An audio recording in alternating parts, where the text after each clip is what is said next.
Hey everybody, in this video we're going to talk about my exact thought process when I started picking launch monitors, devices to have available. So what made me choose those things? So let's talk about those in this video.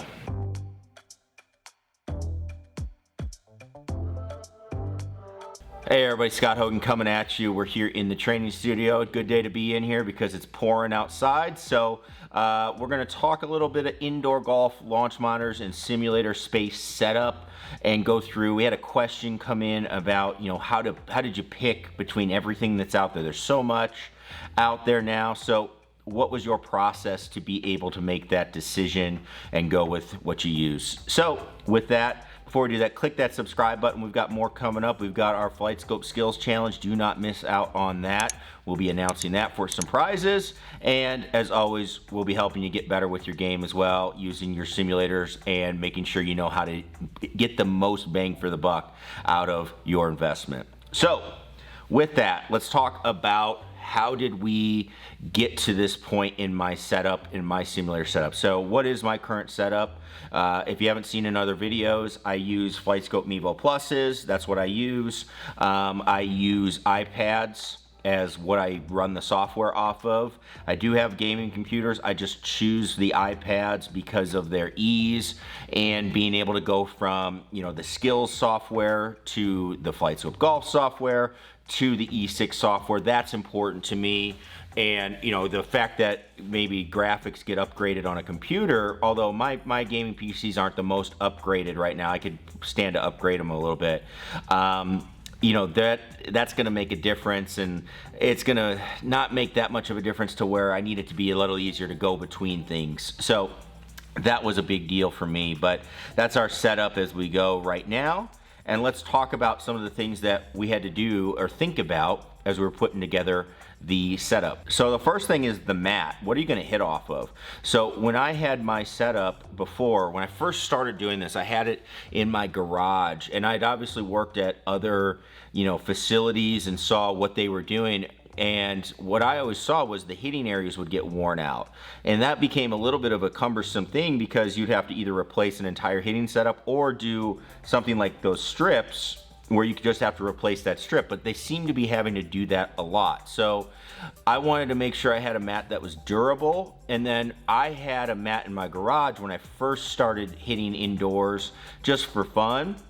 And I had one of those mats that had like the plus sign in the middle and it had the circles. You've probably seen them at some ranges. And to be honest, after I'd play for a little bit, my elbow would hurt. I'd start getting wrist pain. It just wasn't a very comfortable experience. I was beating down on the mat too hard, and that mat didn't have a lot of give. So that was another thing that I was looking into as I was looking for a mat. And then the last thing I actually really wanted at the time was to have the ability to put a real tee in the mat. Now, what did I start looking for? Well, I saw that they had mats out like Country Club Elites, the fiber built mats.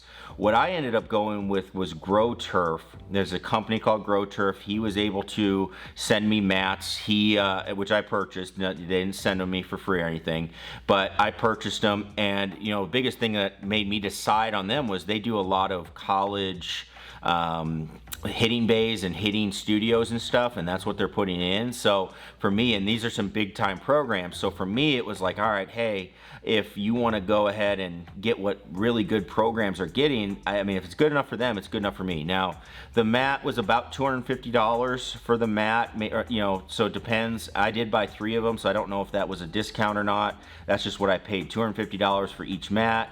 And those mats, I still use them. They look fantastic. They haven't shown any wear. And again, I run a teaching facility where I have not just me hitting here, and they've lasted throughout all of that. So it's been actually a really, really good thing for me. I have not experienced any pain myself. I haven't heard of any other people experiencing pain from hitting balls on the mat, so that was another good thing. The third thing is it does take a real tee, but that's something I actually stop really quick, because if you're using, let's say, a wooden tee, they break almost instantly, and I got tired of picking up tees really quick, and I got tired of wasting my own tees, so I started using the rubber tees anyway. So that wouldn't even be a thing I would think about now, just because that was so annoying. But if it's something you're really interested in, you could do that, and this mat would let you do it. So that was what I was thinking about, was those 3 things as I was going. So I would look into mats that fit that criteria if I was doing it again. Second thing is going to be your hitting cage, your hitting screen, your hitting net. Now, this is going to depend a lot on your setup. So again, my needs are that I have a lot of people hitting. I want the nets to last a long time. I do want to be able to project and be able to see what we're looking at. But number one was durability. I didn't want to be going through nets like crazy. I had been at some other places where they were getting these screens where you're like, oh, this thing is perfect for projection. It looks so good with the picture. But the screen would literally break in the first 2 or 3 days. You know, it would get ripped a hole in it. And then, you know, they would be covered under warranty, but it just kept happening. And it's like, all right, so this is getting annoying having to be down. You know, you couldn't hit with a screen with a hole in it. So you would have to think about that as you're going. So what I went with was West Coast netting. They have what's called the PR20, which is an archery netting, and it is very durable. Now, is it the best for projection? No, it's not the clearest projecting screen. Now, can you see it? Absolutely. You can see what you're looking at and what's going on, but it isn't the cleanest projecting screen I've ever seen. But again, for me, I don't want to have holes in the screen all the time. Again, we're almost at 3 years now. They have made it all the way through. They're looking pretty good. I probably could stand to clean them a little bit, but they're looking pretty good and things are still holding together strong. I'm not worried about a ball flying through, hitting something on the backside and then coming back at people. I mean, it's just a really well-built net or a really well-built screen, I should say, and then we go from there. Now, I do have a hitting cage around that, which is also West Coast netting, and that was just because of the ease of what they offer. Now, I would never hit directly into this net from this close. This was just as a safety blanket to have behind the hitting screens and to catch any of the errant shots that are going off. So, you know, that's why I went with them. The price was reasonable. They built it custom to what I needed. You know, I ordered it and said, this is what I need. There they go. And that's what I did. Now, if you're somebody in a space where you have, you know, the ability to do some of these more custom enclosures, or not custom enclosures, but some of these enclosures, you know, you can do that. I think that's all well and good. They look good. They look fun. Me personally, I would look to make it where I was kind of just using the walls and seeing what I could do without having to build the enclosure. If you saw in the last video, I'm not a big fan of having pipes out there, because all it takes is one time for it to get hit and it comes back and hits somebody, or it scares you and now you're thinking about it and now it's gonna ruin the experience. So I'm not a big fan of having the pipes in there if I can help it. Okay, so I've really enjoyed having my setup hung.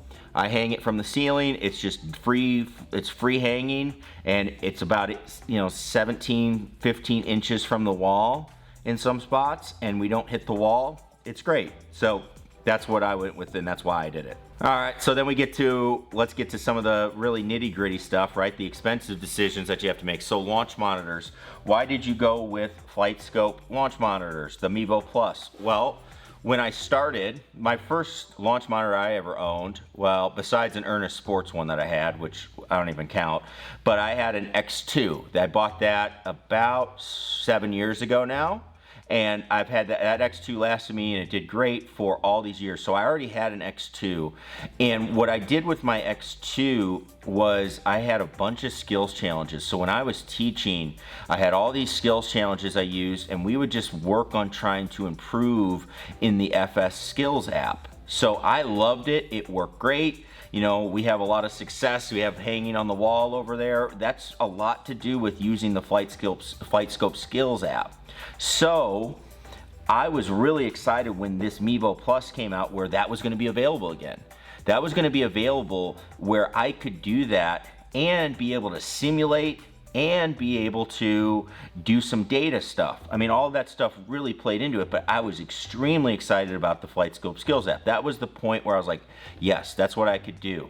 Now, you have to make sure things work within your simulator space, okay? When I first started the space, I was a little bit worried. You know, the X2 worked indoors, but it wasn't, you know, it was one of their earlier units, so it wasn't the best indoors, especially on short indoor mode. It wasn't my favorite, and this Mevo Plus has been improved a lot for that short indoor mode. I really like it for that. I also saw with like, hey, people are like, well, why don't you go with like TrackMan?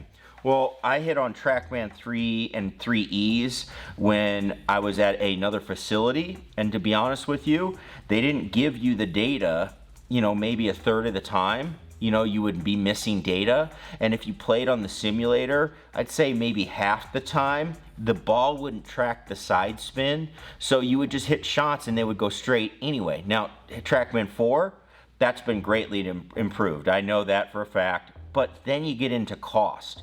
I've got multiple bays. It would cost me around $60,000 to have 2 TrackMans in this bay. Now, if I'm not mentioning the price and the cost, and for a business, if I'm going to get the return on my investment, I would be lying to you if I didn't say that was a big part of that. But am I able to do what I need to do with a unit that costs a lot less, that gives me a lot of what I did anyway, that I had a ton of success with, and you know what, we can still have fun, it's still an enjoyable experience, and it works in my environment? No brainer for me. This is where I went, and this is what I've gone with. Now, are there some growing pains with a new unit? Absolutely. I think that's true for any technology that you get.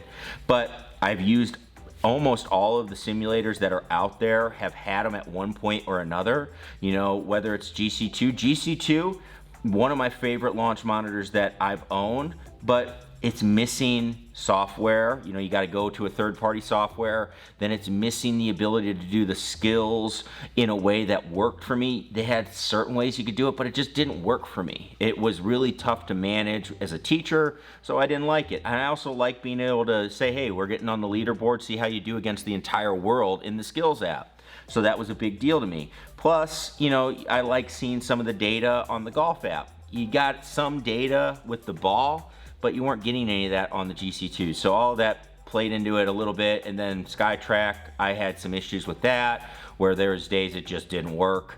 We can go more into that, and that might be a setup thing, but for me, it just would do that. I wasn't fully confident that I was just gonna have a working unit on a daily basis. So that played into it as well. And so that's where we ended up, right here. And that's what I'll keep going with. I'm pretty happy with it. And let's talk about last thing, some accessory things that we have in the bay. So if you heard in the last video, you heard me talk about like having cameras, things like that. So what do I do? If you're going to use your bay and try to get better, I think it's important to get some things in there that you should be able to use. Now, you don't have to break the bank on certain things. What I tried to do at first was go with web cameras and use computers, but the problem with that is you have to start paying for subscriptions to get any type of software that's going to let you analyze a swing or look at it. Not my favorite, not the best way to do it, and it wasn't the greatest quality of video anyway. So then you have to also have clutter everywhere to do that. Then, I had these live view cameras. I had actually had 2 of the original ones from many years ago. I don't know, 5, 6 years ago now? I don't even know. And the only reason I didn't go with those at first was because the original versions, you couldn't see, I don't have enough space to where I could see the swing with the camera. That then got rectified where these Live View Pluses came out, and now they have their newest version where I only am about 8 feet away from the swing, and you can see the entire swing in the video. I think you've seen it in some of my other videos. That's only 8 feet behind the golfer, and you can see it with these cameras now. You don't need any accessories, any attachments. So this became the camera I wanted, because then I could use iPads or iPhones. Most of my players already have an iPhone or an Android phone, or we could use some of the iPads we already have. I had the stuff to do it. So this became really crucial. Plus, these are mobile, and I can get them where they're not, it's almost like they're not even here when we're not using them, because I can set them off to the side. All of that stuff played into it. But for me, it was important to have live view cameras. And when you buy one, I think if you use the link we have in the description, it's around $300, something like that. And if you buy it, it's the one time and you're done. Whereas again, if you have to get some subscriptions, some of the subscriptions for softwares for swing analysis can run about $450 to $500 a year. So you can buy this lifetime for $300 and be done, and it works great. So that was a no-brainer to me to start getting that. I knew I wanted my simulator set up to help people get better. Having a mirror available was critical to me, and then we just turned it into a digital mirror using the live view, which also lets us record the swing if necessary. Now again, Mevo Plus, you can record the swing. Now you're only going to get the one camera view, and I would prefer to be able to move my camera to go face on or get it into a little bit better position for me, but that's my choice. Again, this is plenty good enough though. As long as you get it consistent, the camera, that's the most important part. So for the average person, I actually kind of like this because you're gonna know that the camera's in the same spot if you're gonna be looking at your swing. So that's part of what we decided as well as we were going through the setup. So that's where our thought process was as we were going through thinking about the golf setup here and what we were doing. I mean, as you saw in our previous video about the 5 mistakes I made, it was all about getting things basically down to what's the absolute necessities. If you don't absolutely need it, get it out of there. You know, I'd rather actually put in stuff that's more fun. You know, hang some pictures of cool golf courses, hang some TVs so you can watch a sporting event. You know, again, as long as it fits into your space where it's not going to get damaged or hurt you, you know what? I think that's the stuff that really helps you. And then you get the really bare things that you need to make a simulator work. A good launch monitor, maybe something that's going to help you with your game, and then a good solid hitting net and hitting mat. I think those are it. And you know, you're going to be on your way for a long time. Yeah, is there going to be a little bit of an upfront investment? Of course. But for all of these items, I've eliminated the annual subscriptions. It's kind of nice.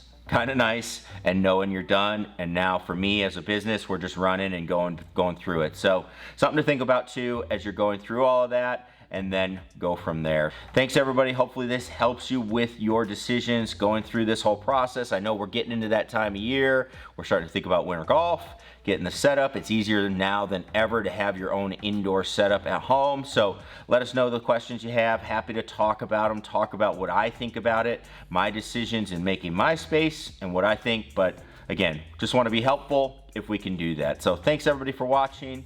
We'll catch you in the next video. Peace.